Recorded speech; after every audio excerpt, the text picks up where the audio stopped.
Hi everyone, good morning. Welcome back to my YouTube channel, Miss All or Nothing. So for today's edition, we will be going to introduce to you the top 10 most guwapo or most handsome faces in Bye Bye City Lady 2020 edition by yours truly. Miss All or Nothing. So without further ado, we will start with the number one in the list. So shout out naman dyan kay Felipe Duque Murata, also known as among his friends as Philke, studied at Southwestern University in Cebu. Skin, maputi, makinis, balbon. Attitude, super humble, legit na gwapo. Pero wag ka. Very humble yan, hindi tulad ng iba dyan. Limang magbabarkadang lalaki, isa lang ang certified gwapo. Yung apat, aastang sila ang gwapo. Kakaloka, magbago na kayo kasi nga pangit kayo, totoong gwapo, tahimik lang yan. Ganyan si Felipe Duque Murata. So, in the question, tutrupahin ba or jujuwain si Felipe Duque Murata? Of course, sino ba naman ako? Of course, jujuwain yan kasi nga gwapo yan, kilabot mga kababaihan kabaklaan within Bye Bye City Lady. And for the rating, 10 is the most, 1 is the least.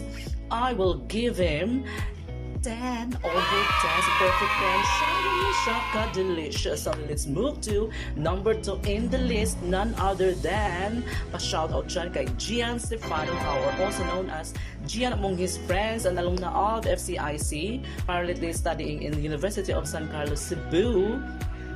And nakamit ko siya because of front row way back 2018.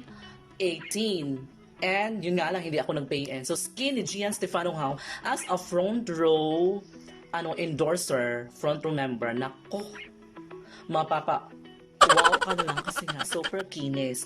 Attitude, humble, kind, generous, hindi kakakitaan ng kahangin-hangin na sa loob ng kanyang ulo kasi nga super down to earth ang batang ito, mabait na, super duper gwapo ka. Sa question na, tutrupahin ba or jujuwain si Gian Stefano Hao? Of course, sino ba naman ako? Diyos ko, napakarupok kong babae. Of course, jujuwain na yan.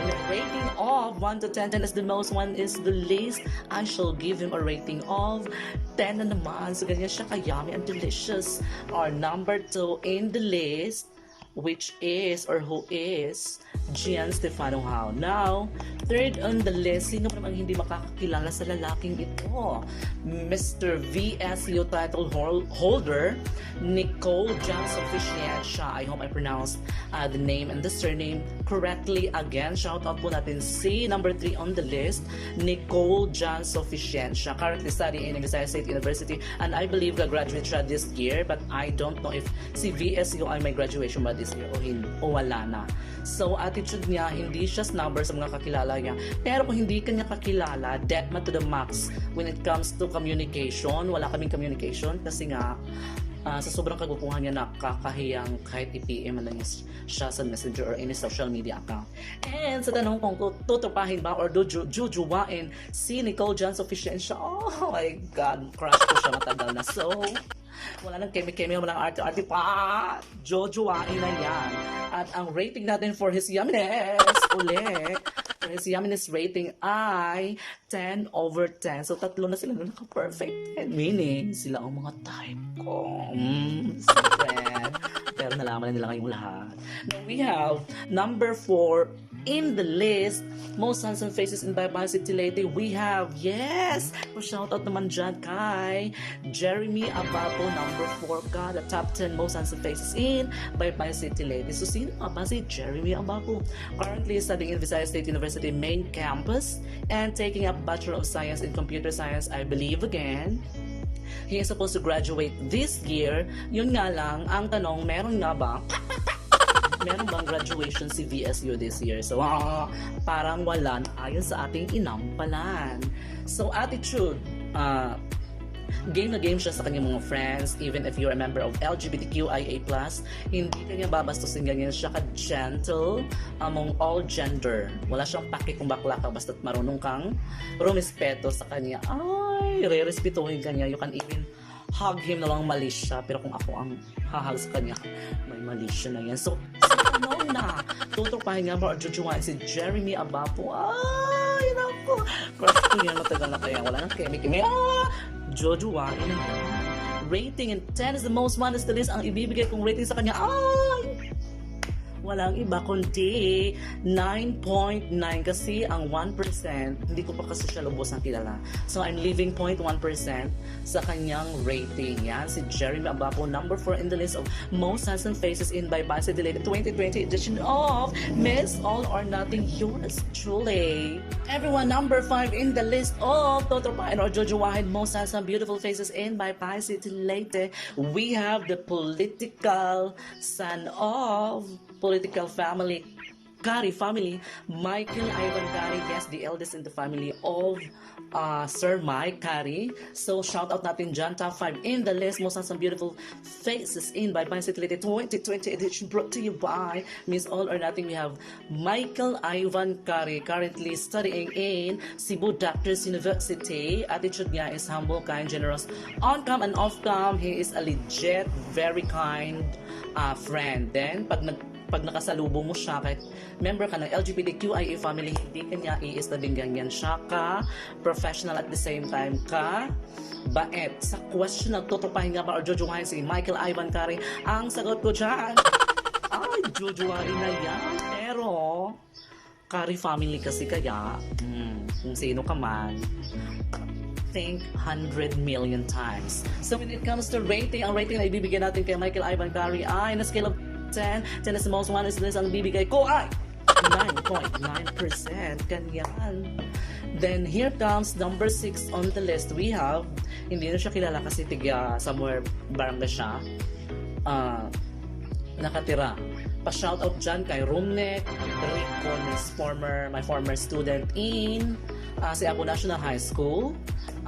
College education, hindi ko alam ganap anong school siya ngayon.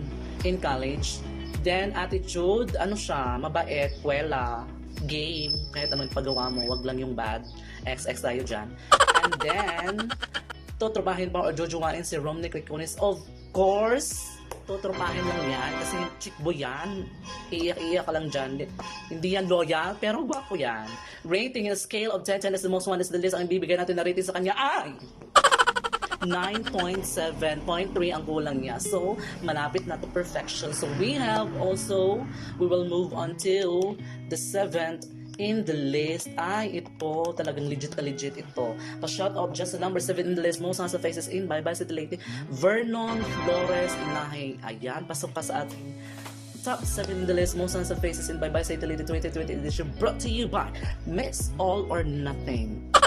Currently ay alumna or graduate na pala siya from University of San Carlos, Cebu. And pag nakasalubong mo siya, kung kilala ka niya, hindi siya snob. Sa question na totopahin ba or jojowain si Vernon Flores Inahay, ayaw. Oh my God. Jojowain na yan. At ang rating na 10 is the most one is the least ang ibibigay natin sa kanya ay 9.9%. Kasi nga, tall, dark, handsome, yummy, delicious, lahat ng adjective ibigay mo, yan si Vernon Flores Inahay. Now here comes top 8 in the list, most handsome faces in the city 2020 edition, brought to you by Miss All or Nothing. Shout out dyan kay Adrian Ton Flores. So, ayan. Adrian Ton Flores, you are top 8 in the most handsome faces in by 2020 edition.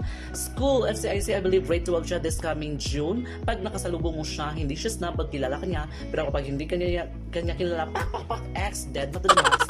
Then, sa tanong na tutropahin ba or jojowain, of course, wala nang patong-pintong tall, dark, handsome, delicious, yummy.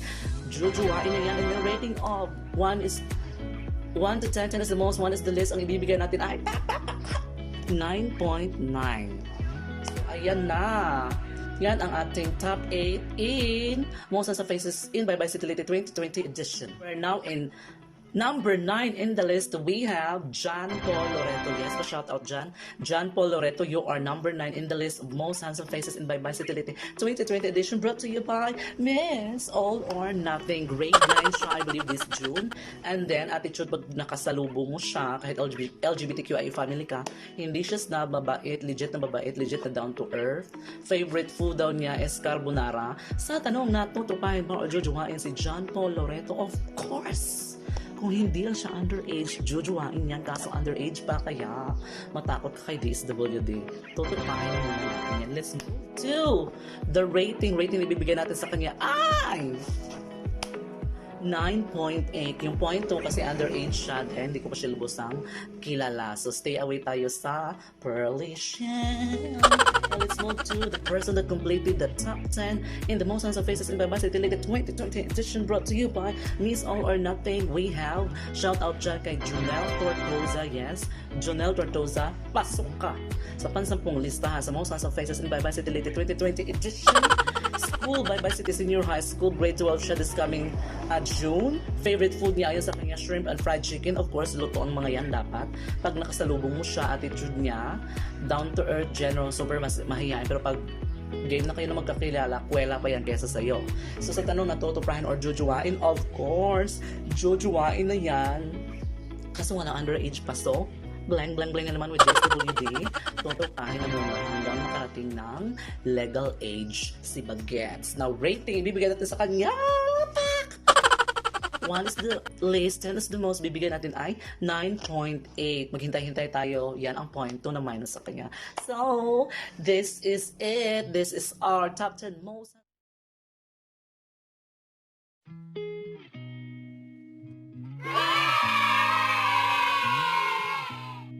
A few minutes later. Once again, this is your one and only Miss All or Nothing saying goodbye.